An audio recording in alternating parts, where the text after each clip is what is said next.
for a job in hospitality, this is going to look very different. If you're looking for a job in nonprofit, this is going to look very different. So for each occupation that you're kind of looking at and you're going for, this could be representing what it is you need. So these little spokes are people that you already know in here that can help you. This kind of guides you into thinking, okay, I can now center what I am looking for and who I need to talk to. And maybe it's not a name in there, maybe it's an organization, right? So it could be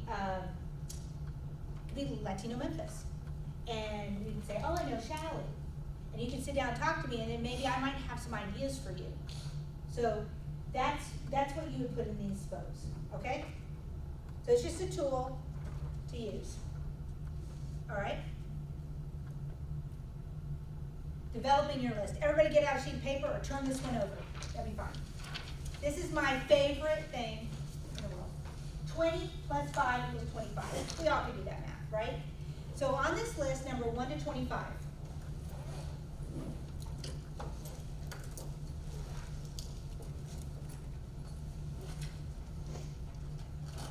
So this is your list. I have my own. And on this list, you're going to put 20, you're not going to actually do all of it right now, but I want you to get your eyes and your minds to me. 20 people that you know. They all have to be alive. These are people you want to know. They can be the president. They could be the president of the university. It could be an executive director. It could be somebody in the university here in this university.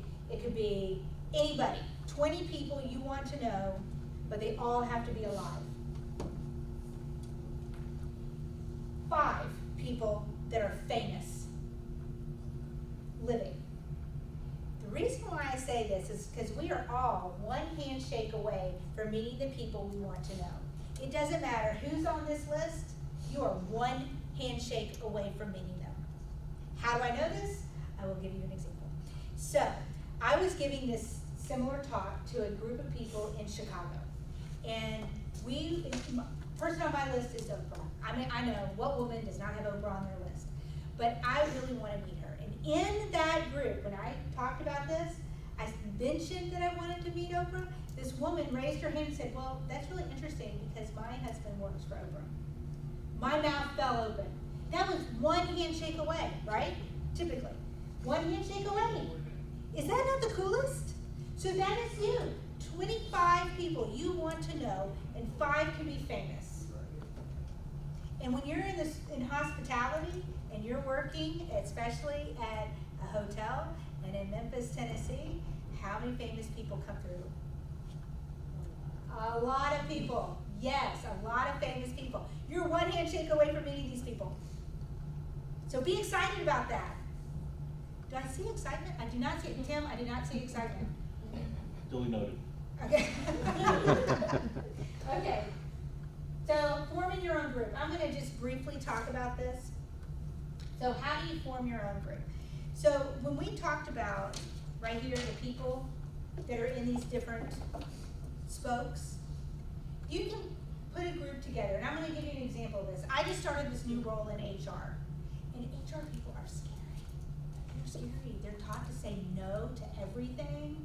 They're the compliance people. They're scary. And I'm now part of this scary group. And I don't know a whole lot about compliance. I know what I don't like, and I know what I do like, and I kind of have an idea of what's proper and what's not. But there's a whole organization called SHRM, Society of Human Resource Management. And so what I want to do is get to know other people in HR that can help guide me. It doesn't matter if they're new. It doesn't matter if they've been in there for a long time. I just want to get to know people. So I'm going to take this right here, and I'm going to fill out with 4 people that I need to know. Somebody who's been in for a long time, someone who's new to it, someone that is could be a mentor, maybe even someone from the University of Memphis that's been in that's been in human resources for a long time. So I'm going to fill this up, and we're going to go and meet and have a conversation. Why am I doing that? Can someone tell me why I'm gonna do that? Anybody? To get more connections. To get more connections, what else? Different people, so different ideas and. Yes, and what else am I offering them? The opportunity to do what? Feel more comfortable around you. No, what I'm trying to do is get them to know each other. Because if they get to know each other, then they're going to network with each other. And then they're gonna connect each other to other people that they know. And the reason why I'm doing that is because they're gonna remember who did that. They're gonna remember that Shali put these people together. And that's power, right? Power is the ability to put people together. So when you're in hospitality and you're working the concierge desk, and they're like, hey, I need some help with this. Where are the restaurants that I need to go to? There's training, and I understand that there's training with that, but if you're able to give a little bit more information, that's power, right? You have power. You're the go-to. Well, that's kind of what this is. I'm like the concierge of information. I want to help people connect with each other. I want to make sure that they know that when they get together, there's going to be a purpose in this meeting. And the purpose is, yes, I need to know information, and I would like to be better at my job. But also, I'm putting people together that actually might need to know each other. Is that clear? Do we feel good about this? Do we think we can do this? You know, you already do it. You do it with your friends all the time. You're gonna play a game. You're gonna play disc golf, and you're like, hey, I already know these people. And then they go, hey, I got another guy I know. This girl plays. Can she come along with us? Yeah, that's fine. And then you've got a like-minded group of people right here, in all different walks of life, in all different stages in their development, right? You already do this all the time. Now what you're doing is you're taking this and making it more powerful for yourselves. You're actually driving this. All right. So, it's not the end of my speech. I have just a few more minutes. So where does the name tag go? Right side. How do we shake hands? What do we do with our eyes? Yes. And we feel good about that? We learned some tips and tricks today on feeling confident. All right. So there's a couple more things I want to make sure you all know. And I'm sure that everybody's already told you this before, but I'm an expert, and so I hire and fire people, and I'm going to just give you a couple little tricks here. Email addresses. Y'all have the University of Memphis email address, right? Do y'all have a personal email address? Yes. Okay. You ever give out your personal email address? Never? Okay.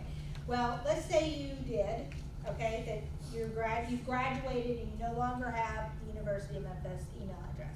cutie.pie@123@yahoo.com is not going to do it. No. I will not call anybody back for a job that has a cutie pie or bless your heart or precious 101 or anything like that. Why? Because it's unprofessional. Correct. Have a professional email address when you leave the University of Memphis, when you no longer have the school email address. Everything, yes. Okay, my email address, it like abbreviates my name, so what I did was, I took my U of M abbreviation and made me a Gmail with that same abbreviation. Perfect. Okay. That's perfect. You want it to look professional. You don't want to have it, and I know that people have all different kinds of addresses that they want, and maybe it's your business or something like that, if you have a side business. But when you're looking for a job, a professional email address is so important. A voicemail on your phone. My pet peeve is when I call on the phone and it's just a telephone number. How do I know that I actually called the right person? A proper voicemail could just be, hi, this is Shali Atkinson, you've reached my voicemail, please leave me a message. Okay? I, the hiring person, know that you are the person I'm trying to reach. It is very important to make it easy on the other person who is looking to hire you. And having a voicemail on your phone is very, very important. Because there are people that do not text that you'll be working for. There'll be people that do not use social media. There are people that use the old-fashioned telephone way. So be available by phone. Be very clear on your message. Sound happy when you're leaving a voice message, okay? Also, in your signatures on your emails, make sure your signature is just really nice font. Not squirrely font, but professional font. Have Tim take a look at it, Benita take a look at it, Eduardo take a look at it. Okay? Let them see what it is to make sure that it's a professional look. Alright, so we have voice messages, we have, what else? Emails, name tags, attire. Alright, ladies, so I'm very blunt, I said that on the front end, right? Less is more. Okay, be very, you wanna look professional, I mean, I know I'm old, but you want to make sure that you have a classic look to yourselves. The classic look makes it seem like you're in charge, all right? Guys, make sure that you are ironed. Your shirts are ironed. Pants are ironed. You look awesome.